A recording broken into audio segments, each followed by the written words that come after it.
नमस्कार दोस्तों। तो जैसा कि सीरीज को आगे बढ़ाते हुए आज हम थर्ड स्टेप पे पहुंचे हैं, जिसका जो मेन ऑब्जेक्टिव है वो ये है कि बच्चे को किस तरह से अच्छे तरीके से डेवलप किया जाए, उसके मेंटल और फिजिकल बॉडी को किस तरीके से ग्रूम किया जाए, उसे कम प्रेशर में अच्छी परफॉर्मेंस स्कूल में कैसे आए। तो इसी कंटेक्स्ट में आज हम तीसरा पॉइंट डिस्कस करने वाले हैं, जो है स्टेप 3, और वो एग्जाम पॉइंट ऑफ व्यू से बहुत इंपॉर्टेंट है। और वो है कि हम अपने बच्चों की एग्जाम की तैयारी कैसे कराएं। तो देखिए, सबसे पहली बात तो ये है कि बच्चे की जो मेमोरी होती है ना, वो होती है एक टेम्परेरी मेमोरी होती है, एक परमानेंट मेमोरी होती है, राइट। आज बच्चा पढ़ रहा है, कुछ थोड़े टाइम बाद वो कल परसों वो भूल जाएगा, है ना, ये उसकी नेचुरल टेंडेंसी रहती है। तो हमने क्या करना है कि सबसे पहले तो बच्चे को उसका जो सिलेबस है, जैसे मान लीजिए आपने मैथमेटिक्स ले लिया एक सब्जेक्ट, तो मैथमेटिक्स में उसको पूरा का पूरा सिलेबस पता होना चाहिए फर्स्ट मंथ में। जैसे मान लीजिए आपका बच्चा 6th क्लास में है, तो उसको ये पता होना चाहिए कि मेरे फर्स्ट चैप्टर का नाम क्या है, सेकंड का, थर्ड का, फोर्थ का, फिफ्थ का, और 15-16 चैप्टर होंगे उसके, राइट।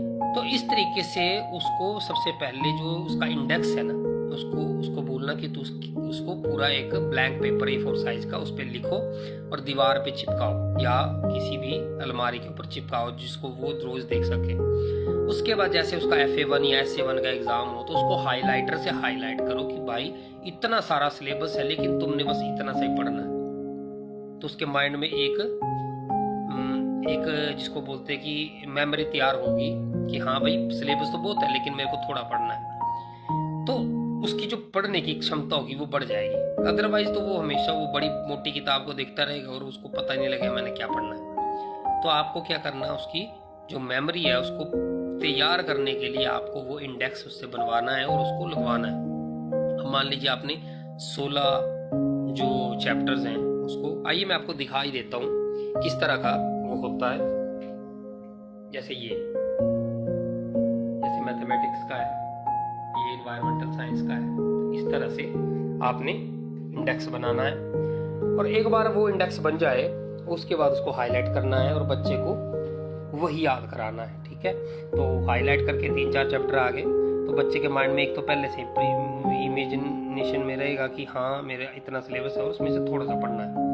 और दूसरा क्या है कि आप जो भी उसको पढ़ाए ना, जैसे मान लीजिए मैथ का हो गया या इंग्लिश का हो गया, EVS का हो गया, एनवायरमेंटल साइंस स्टडीज का, तो आपने उसके नोट्स बनाने और उन नोट्स को संभाल के रखना है, राइट। और जब भी आप उसको याद करा दें, उसको बार बार उन्हीं नोट्स को रिवाइज करने के लिए बोलना है। बार बार ये नहीं कि एक बार आपने उसको 5 लाइनों का एक आंसर याद करा दिया और अगली बार आप भी भूल गए, वो भी भूल गया, फिर दोबारा से आप बुक खोल रहे हो, तो फिर तो बच्चे की एनर्जी फिर वेस्ट होगी, है ना। तो उसके नोट्स बनवाने हैं और इंडेक्स लगवाना है, और इंडेक्स से हाइलाइटर से हाईलाइट करना है। जितना सिलेबस FA1 में आएगा उसको हाईलाइट किया, और जब SA1 का एग्जाम होगा तो उसको अलग कलर से हाईलाइट किया। और उसको बच्चे को याद रहना चाहिए कि FA1 मेरा आता है, मुझे मतलब फर्स्ट 3 चैप्टर मेरे को आते हैं, क्योंकि उसके मेरे पास नोट्स हैं, है ना। और वो नोट्स आपने बिल्कुल बैठ के अच्छे तरीके से समझा के बनाने हैं। इस तरीके से आपने वो नोट्स जो है वो अलग से एक कॉपी लगानी है जिसके अंदर होंगे, वो कॉपी में बनाने हैं नोट्स वो, ताकि वो गुम ना हो, अदरवाइज पेजेस में आगे पीछे गुम हो जाते हैं। तो इस तरीके से आपने उसको मतलब तैयार करना है एग्जाम पॉइंट ऑफ व्यू के लिए। अच्छा, अगर हम ऐसा करते हैं तो क्या फ़ायदा होगा? तो फ़ायदा ये होगा कि जो बच्चे की जो टेम्परेरी मेमोरी है, उसमें जब वो एक बार उसको रिवाइज करेगा तो वो क्वेश्चन जो है उसके माइंड में जाएगा। फिर जब वो उसी नोट्स को कुछ दिन बाद फिर देखेगा, फिर उसके माइंड में जाएगा, फिर थर्ड बार फिर देखेगा, तो टेम्परेरी टू परमानेंट मेमोरी में वो बड़े इजीली चला जाएगा।